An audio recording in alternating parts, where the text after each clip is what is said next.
The young father is out there and he wants to know, what do I do about this situation? How do I handle this situation?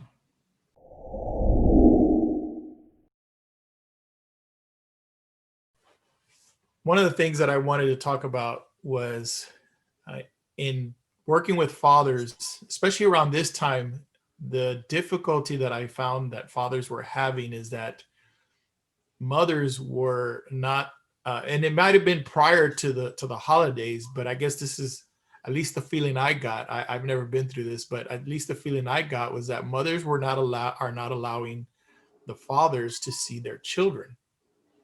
And from what I've noticed is that that's very common when I was working with the fathers. And as I started probing the idea of like, okay, well, what's the reason behind this? There was various ideas and various thoughts as to why this was happening. But before I get into that, I just want to ask you guys in the line of work, because we kind of work together now, but we kind of also, you're doing your classes, Sam, and then Greg, you've been working with the fatherhood campaign. What has been your share your experience or your thoughts or your um, ideas in terms of this situation that is happening with the co-parenting? Go ahead, Sam. Go first. I'm sorry. Go ahead, Sam. Well, I think being in the type of business that we're in, as a nonprofit, obviously, we do like domestic violence classes and parenting classes. I think going forward, being that there's such a high divorce rate in the United States, I think co-parenting classes is something that needs to become like a norm for a lot of us organizations that are doing this kind of work. Because what I'm discussing, with the guys, and when I used to do the women's classes, you know, what was one of the biggest problems? Obviously, it's always communication. So, lack of communication leads to a lot of problems, and a lot of those problems lead to like this part of the season. Thanksgiving, uh, uh, Christmas, New Year's. Who's going to have them? Who's going to share that special moment with them? And yeah, and it is a huge problem. And I think a lot of it has to do with the fact that. Uh, there's not that communication. There's lack of co-parenting skills, and then in some cases, there's just too many people involved. I mean, there could be multiple baby mamas and multiple baby daddies, and that's something we discuss too in our classes, and that becomes extremely hard to put together. To where everybody can be happy. So I am looking at a curriculum for co-parenting. So at the Fatherhood Campaign, we would start teaching these classes. It's actually from four different perspectives. So there's four classes inside of this module. One is from the mother's perspective. Mhm. One is from the father's perspective. The one is from the stepmother's perspective. And the last is from the stepfather's perspective, because all four of these pieces play in this conversation about co-parenting, right? And you I can't forget the agree with, children's perspective. well, the decision makers, Yeah. right? So, and that's always a challenge. Sometimes, parents want to include the kids in the decision making, right? And I'm all for getting the kid's opinion, but are they the decision maker? No, I am, No. right? But what I want to get in, But what I want to but get but more specific with is the fact I that do. mom is not letting And that's dad why we we see. we we again we acknowledge mom as the gatekeeper, right? The gatekeeper in the fact that you're right during this holiday, right? They're the ones making the decision, right, wrong, or indifferent. And I do see some woundedness that is involved in these decisions. So then dad doesn't have that The opportunity. woundedness is on both parts, or do you see it like more Both on one parts or part? Or one side, or normally it's both sides, Both. right? okay, so you So have, that typical I argument, always want to hey, talk it's to. my Thanksgiving. I don't appreciate your attitude. Well, it's my Thanksgiving. I don't like the way you're talking to me. It's my Thanksgiving. Well, you're not going to get them this Thanksgiving. Okay, so I hear you saying what it could look like, that whole situation. What I'm getting to, or what I want us to get to, is the young father is out there and he wants to know, what do I do about this situation? How do I handle this situation? Because I want to see my kids on Thanksgiving. I want to see my kids on Christmas. But she won't let me see them. And it could be vice versa. I mean, it could be mom's the one that wants to see the kids, and dad doesn't want to, so it goes both ways. But for father time. My experience is this, right? That the custodial parent has a lot of say, and the non-custodial parent, mom or dad, doesn't have that much say, right? So what can dad do? What can mom do? Well, the easiest way from A to B and being able to see the kids is figure out, how do we create a very working relationship with the other parent? Now, that doesn't always happen. And when we ask authorities to step in, that's a very long and lengthy process. Police officers don't want to get in the middle of it. Judges want to see cases numerous times before they start making a very serious ruling. So I think we need to advocate for a change in our system, right? And the fact that we look at, instead of, it being the norm that these co-parents have the authority and so on and so forth, we look at, how can we change the system where these are the laws that are put in place, these are the things that we abide by, and then on rare occasions we don't. But right now it's really up to the co-parent, that primary parent, to decide if the kids are going to go or not go. And I disagree. I don't think it's up to the primary parent. Let's just say the mother in this case is the primary parent. That's where the child is living. Mom. But I think dad has a lot to do with that too. And before I get into what I want to say, I want to go to Sam and say, what do you tell the young father who's feeling right now that he's not going to be able to see his kids over the holidays coming up? Well, I mean, there's a lot of people in my class that probably aren't going to be able to see their children. And it actually does go both ways. There's women aren't going to be able to see their kids, and I would say the majority are going to be fathers. But is it because of legal circumstances, or is it because of personal kind of relationship? If there's a CPS case, that's different. If there is a CPS case, that's different. Let's just take CPS out of the department. Yeah, let's just talk. Take that out, right? Yeah. We're just talking normal custodial relationship, exactly. Right? Yeah, those orders are written every other year. So this year's my Thanksgiving, next year's your Thanksgiving. Yeah, exactly. Because believe me, if you got an actual divorce, which I have, and I still have the papers from 17 years ago, and 17 years ago it's still what's governed 17 years ago probably really doesn't work anymore, because all my kids are past 18 and what have you.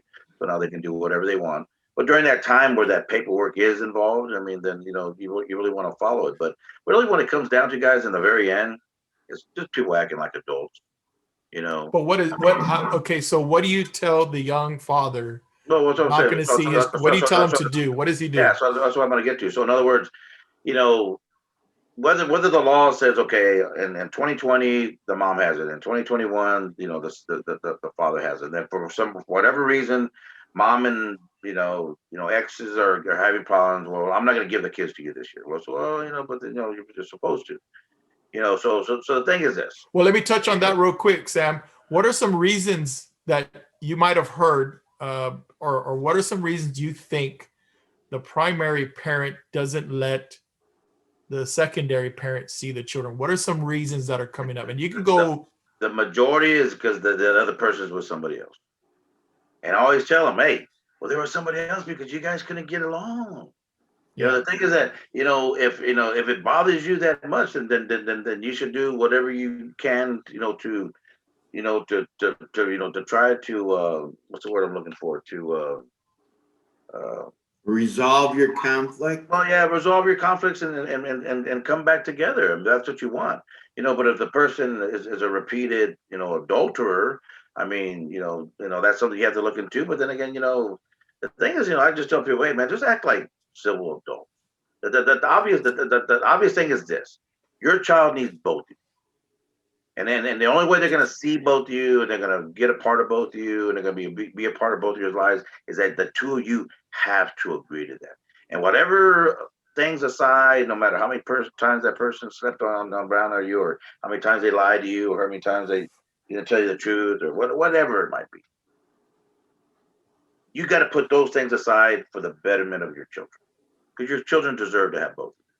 But So they what deserve can to have the best side of both of you, you know, and then not all the yapping and the yelling. And then, like I said, in order to go right back to your question, what do you tell the young man? If it happens not to work out that year, then there's always next year. Don't but get all what can he do? crazy. Don't get all into it. Don't get all mad. Don't go start scratching cars up and throwing bricks through people's windows and trying to get somebody fired. Just let it lay. And just make sure that next year you're a lot more mature, and that next year, the two of you are going to make better decisions. Don't dwell on something that you're not going to be able to change. Because, like I tell people all the time, worry about the things in your life that you control. What other people do, what other people say, you have no control of that. So don't let that control your life. Just move on, and hopefully So next year it works out better. so Sam, one of the things I hear you saying is like be more mature. So what would a mature father do at that time? Like what would be his action? What would be something that he would do? My thing would be this, you know, I know it's not my time this year, but I know something special happened this year, and I really, really want to share it, with the kids. Can I have them for a couple hours? I mean, what time do you guys usually serve at? And they say, and she says, okay, well, we usually have it at 3. I said, okay, well, can I have them for like breakfast time? Can I pick them up at say 10 o'clock and have them and I'll give them like a luncheon type of a Thanksgiving. And just communicate about it. And the thing is that if you're somebody who says, well, no, we usually have it at noon. I was okay. Well, can I pick them up? Can I have them from 3 to 5 then? Then I'll bring them back and they can close out the night with you. It's just about communicating. But if you're gonna have one of those people that, oh no, but at 10 o'clock we do singing. Oh, then at 12 o'clock, we do the dessert. Oh, then at 5, then they try to make excuses for the whole day. Well, then obviously it's not gonna work out. Because that person doesn't want you to have the kid. So What I'm hearing you say, is make that phone call and try to Yeah. communicate. Yes. but what do you say when they say the no? door. Sam, what do you tell that guy to say when mom said no? And you just say, well, better luck next time. Because no amount of yelling or screaming or calling each other names and then going back to the past and you remember you did none of that's gonna fix nothing. So you just okay, well, I tried. So And let that way me when the kids talk to you next time, and of course, because mom or dad could be saying, oh well, of course he doesn't love you, that's why he never called you, and that's why he didn't show up. I mean that has to stop. Shame on you adults that do that to your kids, to tell lies, about the other person to your children. Don't do that. I mean, because in the end, the truth is going to come out, and then you're going to be the one that's going to take the brunt of it. Because your kids will be angry when they find out that all this time that dad wanted to share, and you're the one that forced them and told us all these lies that, that's why he didn't show up. So don't do that. Just don't. So this is how I would play out the conversation, right? If I called my ex and I'd say, hey, you know what? I know it's not my week, or this is my Thanksgiving. I just wanted to kind of have a quick conversation with you. See, what time can I come by and pick up the kids? I know the court order 6 o'clock. Will that work for you? And I hear, no, this Thanksgiving is really not going to do. Well, I understand what you're saying. I feel it's in the best interest of the kids if I'm able to see them that day. Is there any other arrangement that we could make? And if they say, no, not this year. Okay. Well, I don't agree with your decision, but I respect what you're saying. And I would ask that at some point, maybe we can make this up.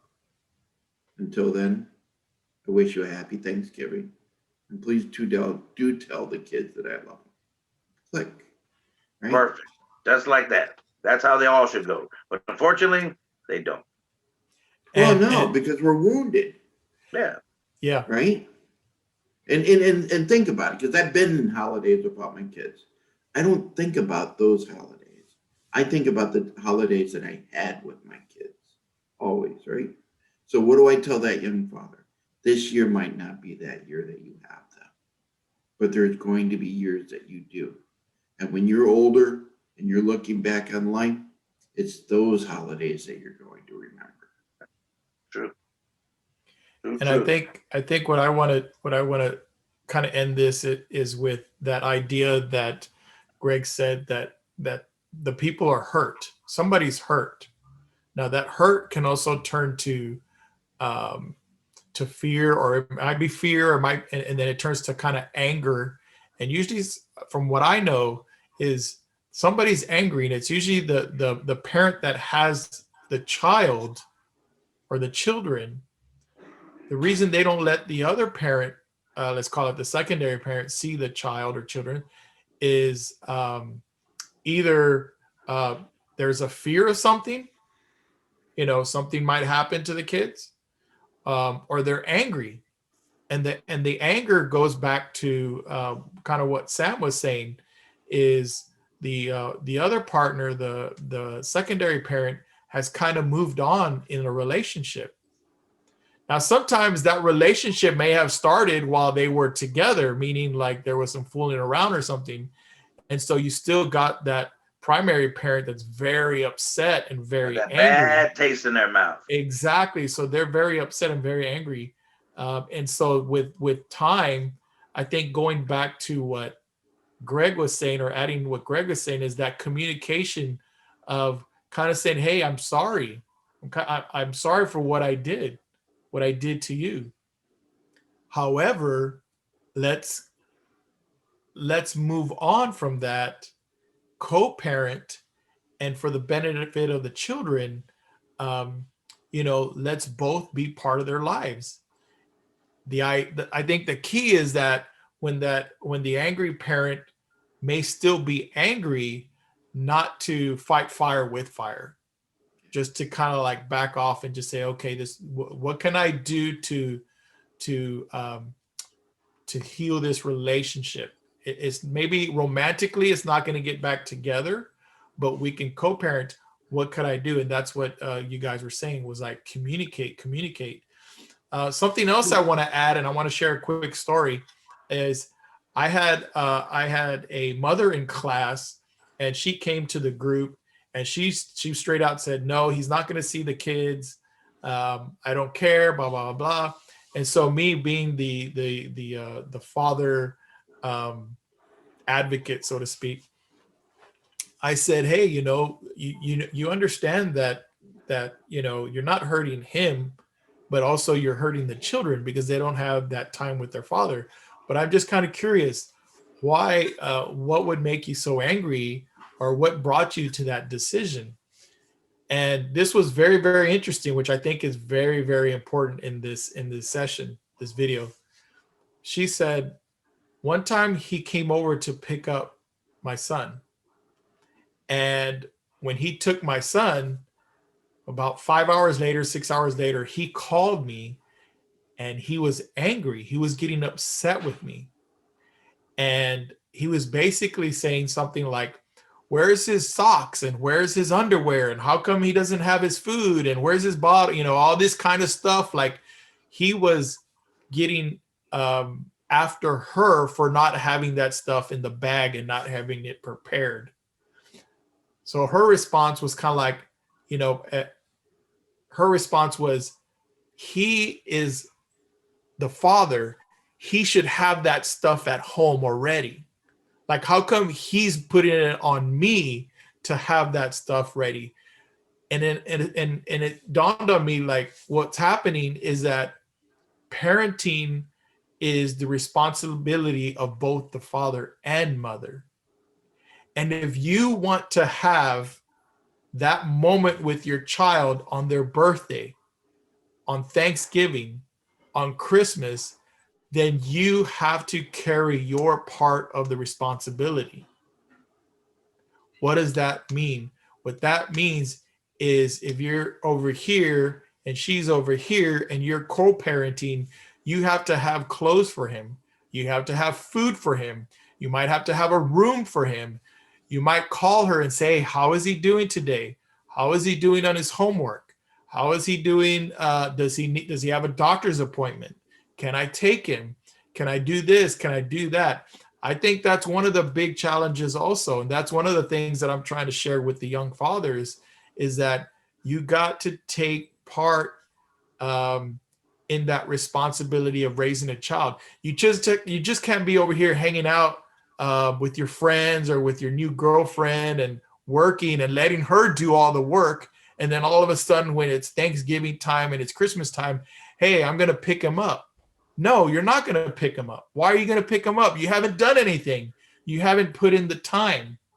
So why am I going to give you time? And So I I agree think- with you, Alex. I agree with you. We have to own our woundedness. We need to do our part. And I'm the first parent that says, or the guy that says, if that kid's going into an unsafe environment, then yes, get in front of the judge, get the order changed. Mhm. Last word, Sam?